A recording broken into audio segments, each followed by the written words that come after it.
Hi, everyone, and welcome to another edition of Yacht Crew Vlogs right here on Yachting International Radio. My name is Rhea. I am your host, and today we're joined by the lovely Erica Lay from El Cruco. How are you, Erica?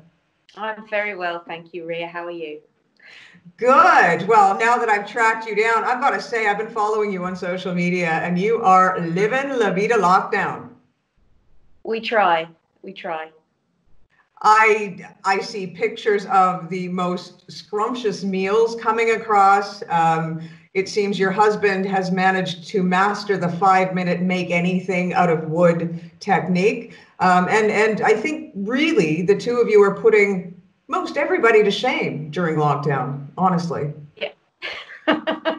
We're trying. We're trying. I think we've been Bauhaus's biggest online customers. We've had 3 deliveries from them during the lockdown, and the husband is very, very pleased that he can now get back in there. Being self-employed means he's allowed access one at a time, but he can go in there and then select his wood in person rather than on Tinterweb. So he's a happy boy. But yeah. Well, I mean, even take a look behind you. You've got the most amazing bookshelf, and I think that was completed during lockdown, wasn't it? It Nice. was pretty much, yeah. Exhibit A, my office, got finished, which I'm very, very pleased with, my little creative hub. So yeah, very pleased with his work. He's done very well and kept very busy during lockdown, which has kept me going as well and stopped me sitting around festering and feeling sorry for myself. Well, you have been eating a lot and drinking a lot, though, so that's a good thing. In moderation. We don't eat the whole thing that we post on Instagram. It's not like we eat half a cow for dinner. There's leftovers, and the dog obviously gets her fair share of scraps. So I'm thinking your dog actually eats better than my kids, but if people want to follow you on Instagram and see what I'm talking about, how can they find you on Instagram? My name on Instagram is @the_Erica_Lay. Very simple. Brilliant. I would suggest if you are into food or just fun and some really odd things, I would definitely head over and subscribe. Some really odd things. So just leave that open for interpretation. Yeah, it's better that way. We have said that this weekend we're going to get back to doing some axe throwing in the garden. So yeah, that is, I guess, one of those odd things. It is, definitely. And I've seen a few of those pictures, and seeing you holding an axe that is half your size does frighten me a little bit. It frightens me. It frightens the neighbors. But at least you're a good aim. You managed to hit the target. Yeah, not bad. I'm getting better. Right. Well, we actually asked you here today because I wanted to talk to you about the cruise situation with everything that is happening with the lockdown. A lot of crew are having a lot of questions because, now we know that the ports are open. A lot of the borders are shut. Are crew allowed to travel through? What is happening in regards to the season now? I'm imagining that for a couple of months, there really wasn't much movement. But now that the lockdowns are easing up, what's happening out there right now for crew? Well, right now, I mean, literally this week, since Spain's lockdown went into de-escalation kind of properly, we're in phase 1, the second phase, which is called phase 1, just to confuse people further. There's been a lot of movement this week. I've been contacted by a lot of yachts resuming the search. Only some of them are in Palma, though. It's quite interestingly, I've had yachts coming in that are over in the United States, over in France, on the north of France. I've had nothing down in the Pacific, but I'm not sure what's happening down there, to be honest, with Australia and New Zealand. It sounds like they're going to be keeping their borders closed for a little while longer, which is obviously a worry for anyone interested in the America's Cup. But that's all conjecture at this stage, so I won't go there. But here in Europe and over in the States, there seems to be quite a lot of movement, and captains have been given the green light to start crewing up with view to having, at least half the season. I mean, we don't know when we're going to be allowed to start cruising recreationally, and also if and when that time comes, what safety measures will be put upon the yachting industry. But we're hoping for maybe July, hopefully, but who knows? Where are they sourcing their crew then? Or if they're in the south of France, for example, are they looking to have crew that are already in the south of France, or are they okay with anywhere across Europe or England? I think at the moment, most people are saying anywhere across Europe. I mean, if they're in France, it's a little easier for those guys to get anybody in from France, from mainland Spain, from mainland Italy for public transport, or if they've got their own transport, they can even drive or get someone to drive them. England seems to still be having flights coming in. And in France and Spain, if you have the correct paperwork, there should be no issue with you coming in to join a vessel. So what type of paperwork are they looking at you having? Because I'm imagining it's quite a bit, knowing Spain. Well, yeah, your mother's birth certificate. No. Obviously, your ID. If you are a resident of Spain, then you need your residencia card. But obviously, most crew are not. So you need a contract from the boat, a letter from the captain with that's stamped and signed, stating your position on board, where you will be joining the vessel, where the vessel is currently based. And obviously, if you are a captain coming in, then that will come from the owner or the management company. But to be honest, it's not actually that bad.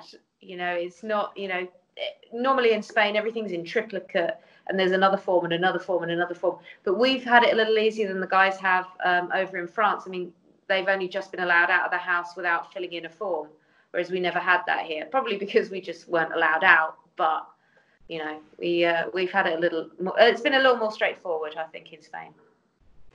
So where do you see this season going? I mean, you were saying that you think maybe come July, we're actually going to see a season.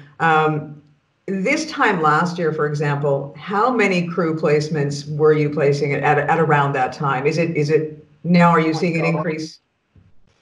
May is usually one of my busiest months. So I would have just been flat out. Every May, I'm just in the office all day, every day, and it's pretty chaotic. And obviously, for the last 2 months, I've been twiddling my thumbs with regards to work, to placements. I did place a couple of crew, one in the States and actually one here. I managed to get a captain on board a 45-meter here in Mallorca, which was quite a big placement, quite a big deal to be able to manage it while all this is going on. Mm-hmm. But other than that, it's been dead quiet. But as I say, this week I had, yesterday, I think, I had about 7 or 8 jobs come in, and I've just had 2 more pop up this afternoon. So, as I say, people are getting the green light again now. But there has been a bit of an issue. Yesterday, the Spanish government announced that there would be a quarantine imposed on anyone coming in from abroad. However, I posted on Facebook last night, we had it confirmed from the Citizens Advice Bureau in Spain that will not apply to cross-border workers or key workers. And the Spanish government have already said that crew are key workers, maritime workers are key workers, because they need to come in to do their job. So again, we're off the hook again. So if you're coming in as a crew member to join a vessel, you don't have to quarantine, is the latest as of today, the whatever date it is. I've lost track of date, time, years, months. But yeah. I mean, that could change in 5 seconds. Absolutely. It probably has changed while I've been talking to you, Rhea. It's might change back again. Who knows, right? It might. Yeah, it might. We might. I mean, for all I know, after this call ends, we might be in lockdown again. But God, I hope not. Well, it looks like things are happening that way in Germany at the moment, or heading that way. So it's we won't even knocking on wood there, because. Yeah, I mean, all I will say about that here is I don't think the Prime Minister would get that through Parliament again. I don't think he'd get the votes personally, but it's speculation. I'm just guessing, but I don't think anybody wants to go into lockdown again. But it really depends, because as we've seen, we've been out of lockdown 3 days, not out of lockdown, in phase 1 of the de-escalation. But it very much seems as if everybody feels like they're out of lockdown, judging by the amount of selfies I have seen on the Book of Faces, where there is absolutely no social distancing at all. There's people catching up with old friends, going to the bar and their tables of 10 with people that they haven't seen for ages. I think a lot of people kind of miss the point of all that, but it is what it is. It is what it is, and we've just got to suck it and see now and see if we have another spike. Hopefully we won't. Hopefully, apparently our cases on the island are so low. With a bit of luck, it'll stay contained. But I'm just keeping everything crossed. Well, I think the thing is, though, as it pertains to the yachting industry, we have had a very low amount of cases here in the islands, but we need that to sort of happen on the mainland and straight across Europe in order for the yachting industry to really pick up. So if we see, once again, a resurgence of cases and we have to pull back again, that is going to damage the season, and that's not a good thing. Fully. Yeah, absolutely, 100%. And the way things are going over in the UK as well are not really helping because, with crew members in the UK, with the cases going up, and it just seems to be all over the place over there. I'm not sure if that's going to limit or really hinder the chances of UK crew or crew coming in from England or from the United Kingdom in general. If it's, I don't know if the countries may put restrictions on people coming in from the UK unless their cases go down. But again, it's all, who knows? Well, I guess it's sort of taking a look at the numbers and keeping an eye on things. I mean, between the US and the UK, I would imagine right now that the likelihood that those crew would not be able to travel to mainland Europe is maybe in question. Yeah, it could well be. But well, the fingers flights crossed. are still operating though. Yeah, the flights. I've got a boat over in the moment at the moment over in the US, 80-meter, looking for a couple of deckhands, and they've told me they're very happy to fly them in from anywhere around the world, but they have said that they've struggled to find any flights for crew coming in and out of South Africa at the moment because their lockdown is way up, but other than that, they're still having flights coming into the States from all over the world. So they seem to be happy to receive people, and so does England, though. So does the UK. They seem to have flights coming in willy-nilly. So who knows? Well, I think the US and the UK both, probably part of the reason why their cases are so high is because they are willing to have flights from anywhere in the world at any time, willy-nilly. So that's, the rest of us have been locked down and, our borders have been shut. So what was inside our borders already, we were able to deal with and then sort of move on from there before easing lockdowns. But I don't know, who's to know what the future is going to bring. Do you notice that it is owners that are looking or charter yachts that are looking for crew at the moment? Is it which seems to be heating up quicker? Bit of both. A bit of both. I think that I have had a few yachts with private owners who have basically put their season on hold because they don't feel happy to come over and use the yacht themselves. For whatever reason, they might be poor health or they might just be a bit scared. Let's face it, a lot of people are. So there's been a few of the private yachts who've put everything on hold, but others are still asking the captains to crew them up, just in case. And they're hoping for the best and assuming that, I think once they've reached their yacht, then they're fine. And let's face it, a lot of these people do have private jets. Sorry, my dog's just coming for a cuddle. Girl. Sorry. I can't ignore her. She's too pretty. Go on, Nala. Good girl. Thank you. Sorry. More of Nala on my Instagram. But yeah, there's quite a few of the boats that I'm looking at the moment are private and charter. So I think they're hoping to get a few charters in. But I'm also interested to see what the charter companies in Monaco look very much to be putting a process together for managing the virus. And by that, I mean like testing the crew before a charter, testing the guests before a charter, because there's going to be some liability issues there, surely. I mean, what if somebody comes onto the yacht and goes away and contracts the virus? They're going to point fingers at the crew, or and then the crew could be sick and the crew could be quarantined and that yacht could be cancelling all their charters. There's a lot of stuff hanging in the balance here. So it's how they're going to manage that whole process is, that's a big one for the charter companies to deal with, but I'm sure they're working around the clock trying to figure things out. Well, and I think a lot of it has to do with insurance as well, because I'm pretty sure that a lot of the insurance companies are going, well, we're not going to be insuring against this coronavirus or pandemics in the future, we've decided we aren't going to insure for those purposes. So, if a charter guest walks away and decides to sue the brokerage company, everyone is a bit scared of that, because that's a lot. We're not talking a couple pennies here. We're talking pretty significant amounts of money. Yeah.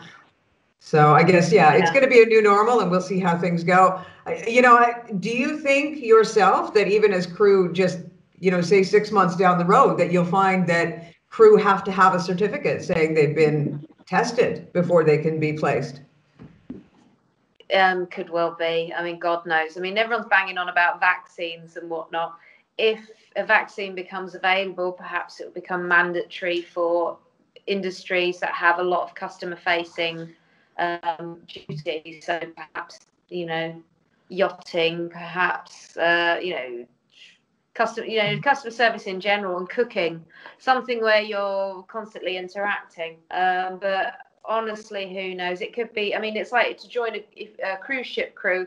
In certain countries, you have to have a paper that demonstrates that you've had all your vaccinations, like your yellow fever and rabies and loads of crazy stuff. Because sometimes people send me CVs with those. I'm like, wow, you have a lot of vaccines. Do we need to prove this? Well, I hope not. But yeah. But who knows? Who knows what's going to happen? It's going to be a massive change for the entire industry, for the entire world. So I think we've all just got to buckle up and see where we go, and hold on tight. Well, you know what? I mean, the good news is, though, is that things are starting to pick up. You're starting to get, daily now, more and more phone calls in order for placement. And I would encourage anybody, if you are looking for work, if you are anywhere in the world, really, to head on over. You've got your Facebook page and your Instagram page and your website. It's El Crew Co. Check it out. You've always got jobs popping up, and you're pretty good at your job. Thank you very much, Rhea. Thank you. I try and keep everyone up to date as much as I can on my social media channels. So all my Facebook is Erica Lay, the Facebook group for El Crew Co, and then there's an El Crew Co public page. Anything that I'm finding out about the virus that's affecting us directly here in Mallorca or in Spain as a whole, it's going on there from official sources only, because there was so much misinformation being spread, especially in the early days, that I just thought, oh God, this is going to keep me busy now. That, I mean, my job for the first few weeks of lockdown was just going through the official channels to find the right information to share for people, because there was so much uncertainty, and it was pretty scary for crew who were stuck here, especially the poor newbies who just arrived, and suddenly it's like, this country that you've landed in that you don't speak the language of is going into lockdown. And, you've got all our police forces patrolling the streets, and then the army rock up to Palma. I just think, it must have been really scary, to be on your own and to be stuck somewhere and to not really know what's happening, away from family and friends. So I hope that by, sharing information as well as my dog pictures and food pictures and, other silly stuff or odd stuff, did you call it? Has just helped people get through it a little better. So I've had some good feedback, so hopefully it wasn't all for nothing.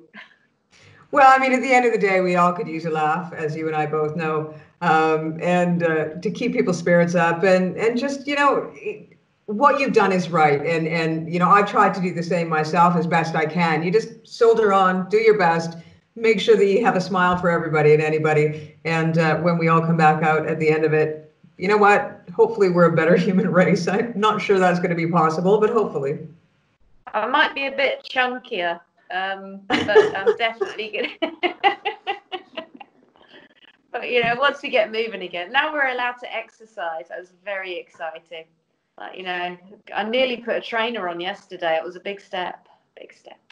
Well, I mean, I can imagine. For those that don't know, Erica, prior to this lady is up at 4 a.m. every morning doing walks in mountains unknown for 5 hours before she starts her work day.